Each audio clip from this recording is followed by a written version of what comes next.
حضرت عیسیٰ علیہ السلام نے بنی اسرائیل کے سامنے اپنی نبوت اور معجزات کا اعلان کرتے ہوئے یہ تقریر فرمائی جو قرآن مجید کی سورہ العمران میں ہے، اور رسول ہوگا بنی اسرائیل کی طرف یہ فرماتا ہوا کہ میں تمہارے پاس ایک نشانی لایا تمہارے رب کی طرف سے کہ میں تمہارے لیے مٹی سے پرند کی صورت کی مورت بناتا ہوں اور پھر اس میں پھونک مارتا ہوں تو وہ فوراً پرند ہو جاتی ہے اللہ کے حکم سے، اور میں شفا دیتا ہوں جنم سے اندھے اور سفید داغ والوں کو، اور میں مردے جلاتا ہوں اللہ کے حکم سے، اور تمہیں بتاتا ہوں جو تم کھاتے ہو اور جو اپنے گھروں میں جمع رکھتے ہو، بے شک ان باتوں میں تمہارے لیے بڑی نشانی ہے اگر تم ایمان رکھتے ہو۔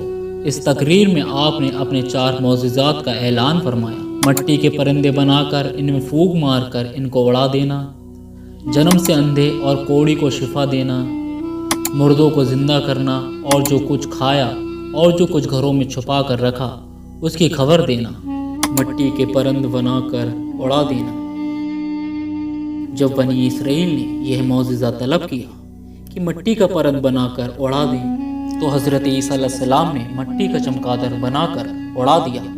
حضرت عیسیٰ علیہ السلام نے مٹی کا چمگادڑ اس لیے بنایا کہ یہ سب پرندوں میں سب سے بڑھ کر عجیب و غریب پرندہ ہے، کیونکہ اس کے آدمی کی طرح دانت بھی ہوتے ہیں اور یہ آدمی کی طرح ہنستا بھی ہے، اور یہ بغیر پر کے اپنے بازوؤں سے اڑتا ہے، اور یہ پرندہ جانوروں کی طرح بچے جنتا ہے اور اس کو حیض بھی آتا ہے۔ روایت ہے کہ بنی اسرائیل جب تک دیکھتے رہتے یہ چمگادڑ اڑتے رہتے، اور اگر ان کی نظروں سے اوجھل ہو جاتے تو وہ گر کر مر جاتے تھے۔ ایسا اس لیے ہوتا تھا تاکہ خدا کے پیدا کیے ہوئے اور بندہ خدا کے پیدا کیے ہوئے پرندوں میں فرق ہو۔ جنم سے اندھوں کو شفا دینا۔ روایت ہے کہ ایک دن میں 50 اندھوں اور کوڑیوں کو آپ کی دعا سے اس شرط پر شفا حاصل ہوئی کہ وہ ایمان لائیں گے۔ مردوں کو زندہ کرنا۔ روایت ہے کہ آپ نے 4 مردوں کو زندہ فرمایا: آزر اپنے دوست کو، ایک بڑھیا کے لڑکے کو، عاشر کی بیٹی کو، حضرت سم بن نوح علیہ السلام کو۔ آزر یہ حضرت عیسیٰ علیہ السلام کے ایک دوست تھے۔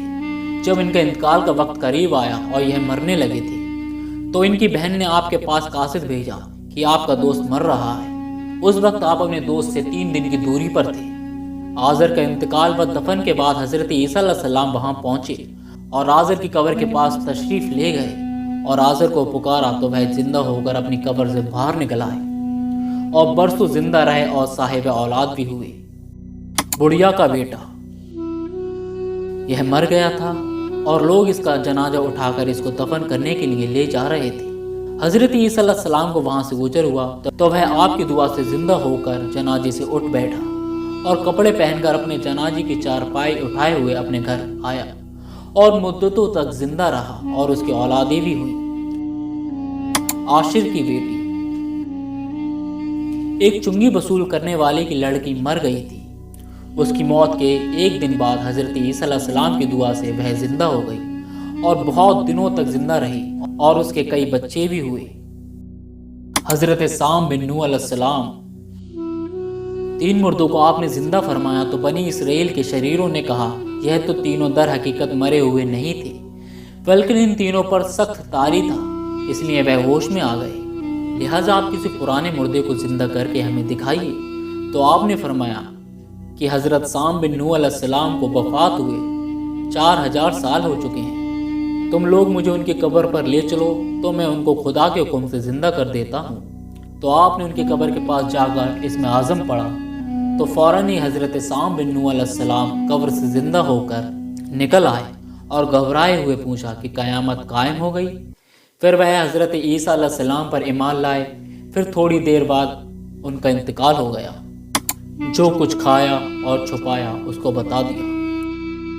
حدیث شریف میں ہے کہ حضرت عیسیٰ علیہ السلام اپنے مکتب میں بنی اسرائیل کے بچوں کو ان کے ماں باپ جو کچھ کھاتے اور جو کچھ گھروں میں چھپا کر رکھتے وہ سب بتا دیا کرتے تھے۔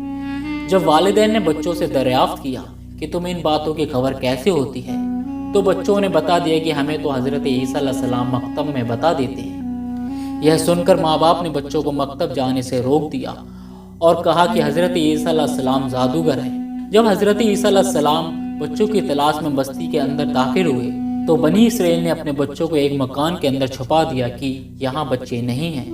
آپ نے پوچھا کہ گھر میں کون ہے؟ تو لوگوں نے کہہ دیا کہ گھر کے اندر سوبار بند ہیں۔ تو آپ نے فرمایا اچھا سوبار ہی ہوں گے، اور لوگوں نے اس کے بعد مکان کا دروازہ کھولا تو مکان میں سوبار ہی نکلے۔ اس بات کی بنی اسرائیل میں چرچا ہو گئی، اور بنی اسرائیل نے غصے اور غضب میں بھر کر آپ کے قتل کا منصوبہ بنا لیا۔ یہ دیکھ کر حضرت عیسیٰ علیہ السلام کی والدہ حضرت بی بی مریم علیہ السلام آپ کو ساتھ لے کر مصر کی طرف ہجرت کر گئیں۔ اس طرح آپ بنی اسرائیل کے شر سے محفوظ رہے۔